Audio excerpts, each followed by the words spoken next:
Excess of technology അവരുടെ Q2 result publish ചെയ്തിട്ടുണ്ട്. സെപ്റ്റംബറിൽ എൻഡായ ക്വാർട്ടർ റിസൾട്ട് ആണ് പബ്ലിഷ് ചെയ്തിരിക്കുന്നത്. എമൗണ്ട് റെപ്രസെന്റ് ചെയ്തിരിക്കുന്ന മില്യണിലാണ്. ഞാനിവിടെ പ്രസന്റ് ചെയ്യാൻ പോകുന്ന കോടിയിലാണ്. കമ്പനിയുടെ ഈ ക്വാർട്ടറിലെ റവന്യൂ ഫ്രം ഓപ്പറേഷൻ എത്രയാണ്? 64 കോടിയാണ്. അതിന് തൊട്ട് മുമ്പുള്ള ക്വാർട്ടറിലോ 55 കോടിയാണ്. നമ്മൾ ക്വാർട്ടർ ടു ക്വാർട്ടർ കമ്പയർ ചെയ്ത് നോക്കുവാണെങ്കിൽ ഒരു 16% റവന്യൂ ഫ്രം ഓപ്പറേഷൻ ഈ ക്വാർട്ടറിൽ കൂടിയതായിട്ട് കാണാൻ സാധിക്കും. അതുപോലെ കഴിഞ്ഞ ഫിനാൻഷ്യൽ ഇയറിൽ സെപ്റ്റംബറിൽ എൻഡായ ക്വാർട്ടറിലെ കമ്പനിയുടെ റവന്യൂ ഫ്രം ഓപ്പറേഷൻ എത്രയാണ്? 53 കോടിയാണ്. നമ്മൾ ഇയർ ടു ഇയർ കമ്പയർ ചെയ്ത് നോക്കുവാണെങ്കിലും ഒരു 21% റവന്യൂ ഫ്രം ഓപ്പറേഷൻ കൂടിയതായിട്ട് കാണാൻ സാധിക്കും. അതുപോലെ കമ്പനിയുടെ ഈ ക്വാർട്ടറിലെ ടോട്ടൽ ഇൻകം നോക്കുവാണെങ്കിൽ 68 കോടിയാണ് വരുന്നത്. അതിന് തൊട്ട് മുമ്പുള്ള ക്വാർട്ടറിലോ 60 കോടിയാണ് വരുന്നത്. നമ്മൾ ക്വാർട്ടർ ടു ക്വാർട്ടർ കമ്പയർ ചെയ്ത് നോക്കുവാണെങ്കിൽ ടോട്ടൽ ഇൻകം കൂടിയതായിട്ട് കാണാൻ സാധിക്കും. അതുപോലെ കഴിഞ്ഞ ഫിനാൻഷ്യലിൽ സെപ്റ്റംബറിൽ ഉണ്ടായ ക്വാർട്ടറിലെ കമ്പനിയുടെ ടോട്ടൽ ഇൻകം എത്രയാണ്? 57 കോടിയാണ്. നമ്മൾ ഇയർ ടു ഇയർ കമ്പയർ ചെയ്ത് നോക്കുവാണെങ്കിലും കമ്പനിയുടെ ടോട്ടൽ ഇൻകം കൂടിയതായിട്ട് കാണാം.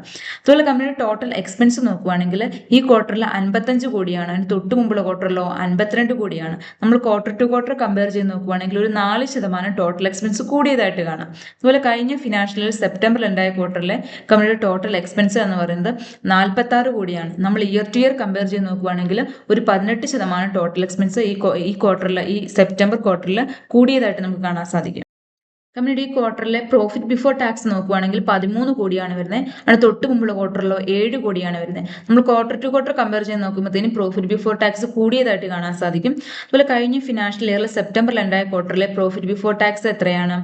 10 കോടിയാണ് വരുന്നത്. നമ്മൾ ഇയർ ടു ഇയർ കമ്പയർ ചെയ്ത് നോക്കുവാണെങ്കിലും profit before tax year to year കൂടുകയാണ് ചെയ്തിരിക്കുന്നത്. അതുപോലെ കമ്പനിയുടെ പ്രോഫിറ്റ് ഫോർ ദ പീരീഡ് നോക്കുവാണെങ്കിൽ ഈ ക്വാർട്ടറിൽ 10 കോടിയാണ് വരുന്നത്. അതിന് തൊട്ട് മുമ്പുള്ള ക്വാർട്ടറിലോ 5 കോടിയാണ് വരുന്നത്. നമ്മൾ ക്വാർട്ടർ ടു ക്വാർട്ടർ കമ്പയർ ചെയ്ത് നോക്കുവാണെങ്കിൽ ഒരു 80% പ്രോഫിറ്റ് കൂടിയതായിട്ട് കാണാം.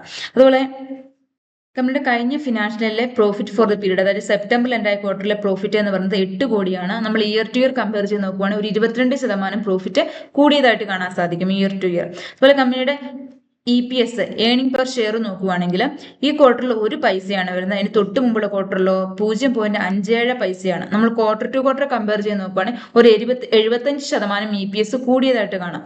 കഴിഞ്ഞ ഫിനാൻഷ്യൽ ഇയറിൽ, അതായത് സെപ്റ്റംബർ ഉണ്ടായ ക്വാർട്ടറിലെ കമ്പനിയുടെ ഏണിംഗ് പെർ ഷെയർ എത്രയായിരുന്നു? 0.84 പൈസയായിരുന്നു. നമ്മൾ ഇയർ ടു ഇയർ കമ്പയർ ചെയ്ത് നോക്കുമ്പോഴത്തേനും ഒരു 19% EPS കൂടിയതായിട്ട് കാണാം.